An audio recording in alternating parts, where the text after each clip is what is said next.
like what their place is in the spectrum of poetry over time. Yeah, at least one aspect of it to me is very exciting in the sense that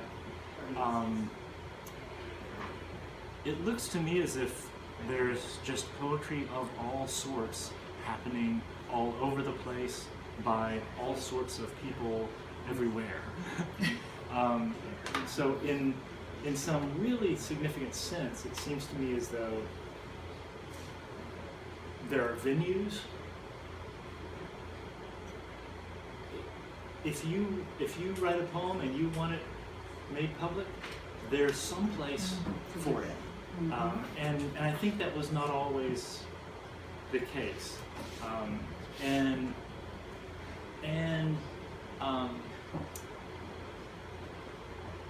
Though there are still very significant effects of sort of traditional power structures at work in the poetry world, who gets to decide what's good and so on. There's a lot of lingering stuff in that. There's also, you can find your group. You can find people who are interested in what you've got to say, and that you're interested in what they have to say. That you can find and create communities. So it seems, in that sense, very, very empowering. Yeah. Very enabling. I mean, I would say that it's almost poetry's. Somebody will listen to you. Poetry's necessity to survive is to respond to this hegemonic sort of masterminding of our own minds by between culture and system, and so if you think about how much of what you say at work, what I say at work, and what we say in class and so forth is actually already pre-said. It is the plurality of the poetic form now is actually, one way to look at it is actually a response, a form of resistance, a critical consciousness.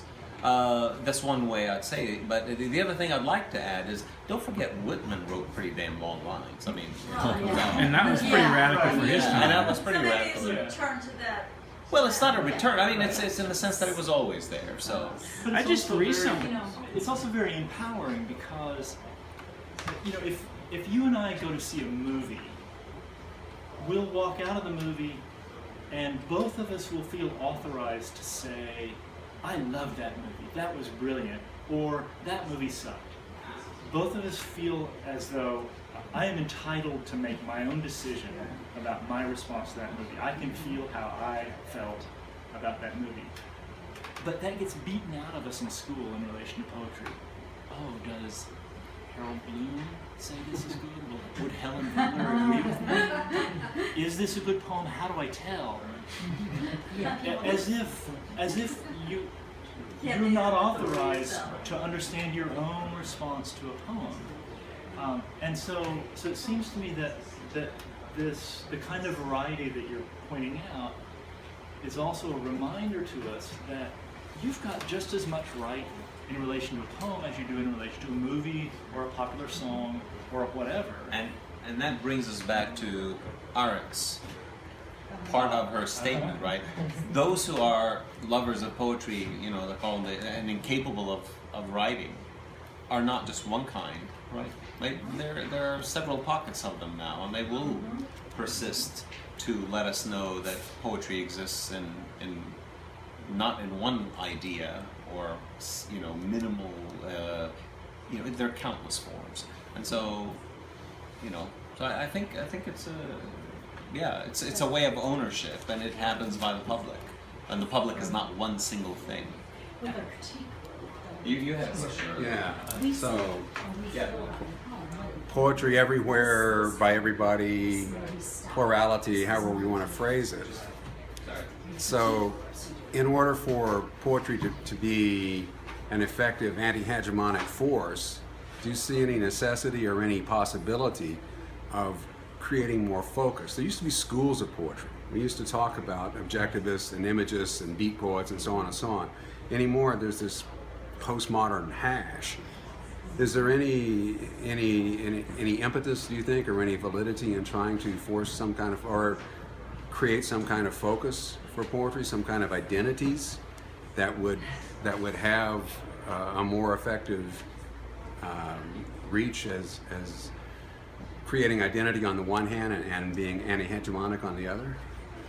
I'd like to begin the answer to that by saying that, we were talking earlier last week, one of the problems in the answer to your question is that I'm not so sure that there is a political public space in America anymore as of this moment in order for poetry of the kind that you're referring to enter. Because I don't think that poetry creates that space. Poetry participates in that space and has always been the case. So the Beat Generation and so forth, they did not start all this stuff. It was already happening, and they were just participants in it. And there are so many other forms in society happening. I'm not entirely sure that we live in a moment right now where these things are capable of existing. I mean, look at the amazing sense of asthenia, if you will, numbness that lives in all of us about Ferguson, where perhaps 40, 50 years ago, 70, 60 years ago, maybe these incidents created something else from the entire, or a large visible sense of society. Right now, maybe Ferguson will come to be a moment that declares itself 10 years later, and we see it in a history perspective or retrospective that as a sort of a domino effect that led to this. But as of this moment, we're quite overwhelmed by a system that has taught us all to remain numb and singular within our own navel gazing. Right. And so I'm not entirely sure that the poetry you're referring to deserves the credit that you suggest it gets, because the public deserves the credit. And until that public creates that space for poetry to enter it, I'd hate to bring George Bush into this, but you might remember George Bush saying, what sort of, I'm paraphrasing, but something about entering history is that you have to be there, you have to seize history, you have to be lucky enough to be in a moment of historical significance, and then if you seize it, then you're worth a shit. And the interesting thing is that, he was wrong about that in the sense that you can be a shit in a moment of historical significance and still be of historical significance. So you don't have to be excellent about it. But I would like to argue, push against that notion that poetry has this sort of. I guess I was reading a quote. Not that I'm a big fan of, what has become of Nock, Alfred Nock. The idea that the more there is state power, then the less there is, the less social rights exist. It's an inverse relationship. And I think that we live in a moment where, in our American history, state power probably exceeded is unparalleled. And so instead of talking about poetry as the issue, you have to talk about social power in a larger scope than just that's sort of my response to it. It's the way we love the learning of these classics, like you mentioned Coleridge or Blake. Without Harold Bloom, I don't think I could really be confused about Blake even. Right. So, like, there's Blake also would like you to be confused. In your reference to Benjamin, for example, like, I'm trying to sort that out. Like, I appreciate the understanding. Like, I appreciate somebody in a museum showing me something about, a painting. So I don't mean to be passive or just receive things, and maybe that's my fault, is I just like to gobble things up. Maybe it's bourgeois, maybe it's comfort class kind of stuff. I don't know, but. I wouldn't want to waste this brilliance unless it's self-destructive or or like navel gazing, or maybe it's keeping me from going to Ferguson. I don't know. Yeah, I mean, everything is we're really quite spoon-fed. It's a frightening experience, but so you know. But that would be my point, actually, is that the numbing out of the American public is a function of softcore fascism and the government allowing it, and that the public space is not going to be created under those conditions. Right, and the business of bookmaking is quite complicit in this. I read something recently, a poet saying that poetry has become a mere dialogue between poets. What are your comments on that at this point? Do you think to a large extent it is, you know, because I think we also live in an age of sub categories Right. and disciplines. I think Harvey mentioned earlier something about poetry's desire to compete with the sciences. I mean, we live in an age of sort of unheralded explosion of sciences and of knowledge. So poetry wants to sort of conduct itself as its own form of knowledge. You know, it's own kind of a fragmentation going on in all those various branches I of think knowledge? that's part of it. Is that, you know, you can't talk philosophy with a philosopher because he or she will undoubtedly know more than you, and you can't talk medicine with a doctor because he or she will know more than you. So you just have to, you know, say, I know more about poetry than you, so you shut up, and I'll talk with only poets who understand. Right. And Is there a way to break that? Or I don't break, know. yeah. That's why I just think we're coming back to the public space notion. Right. As they, Yeah, you mentioned seeing yourself as a curator of language, which I find really interesting. And I was wondering, I mean, there's a positive side to it, which in one of the essays in that book, Others Will Enter the Gate, you know, Eva, I don't know how you say her name, the Polish poet, Kryskiel, you know, or whatever, however she say her name. But anyway, she talks about poetry as an immigrant, a translator, looking at it as third space of language, you know. And she says, language is just a playland, you know, which I think connects to your idea of curator of language.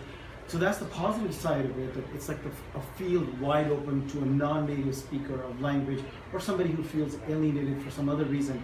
But the negative side could be what Fady is talking about, the extinction of public space. So I'm wondering, is it our helplessness that compels poets today to be curators of language and just go wild with language, because this is about the, I don't know, only thing we can do? What do you think? Yeah, I mean, I do think that